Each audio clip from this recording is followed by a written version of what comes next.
In today's video, I'm going to teach you how to make a YouTube thumbnail in Canva.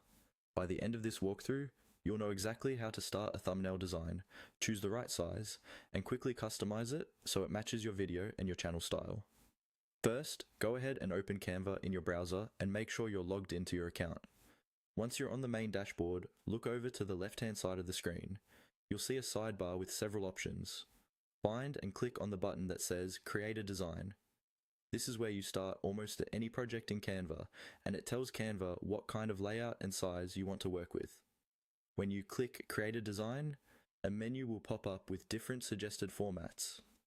Here, you want to make sure your design is sized correctly for YouTube. You can either scroll through the suggested formats, or to make it faster, use the search bar at the top of that menu. Type YouTube thumbnail into the search bar. Canva will show a specific option labeled YouTube Thumbnail. Click on that. Choosing this option is important because YouTube thumbnails have a specific size and aspect ratio, and Canva's preset ensures your design will look good on different devices from phones to TVs without getting stretched or cut off. After you select YouTube Thumbnail, Canva will open up a new blank canvas in the correct dimensions. On this new page, look to the left-hand panel again. You'll see a tab called Templates. Click on Templates to open Canva's library of ready-made YouTube thumbnail designs.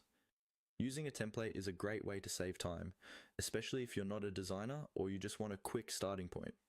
You can scroll through the options or type keywords that match your video, like gaming, tutorial, or vlog, to find something that fits your content.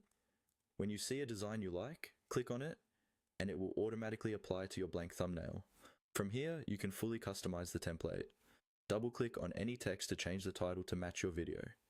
You can adjust the fonts and colors to be consistent with your branding, and you can replace any images with your own photos or screenshots by using the Upload section. Once everything looks the way you want, you're ready to export your design and upload it to YouTube as your thumbnail.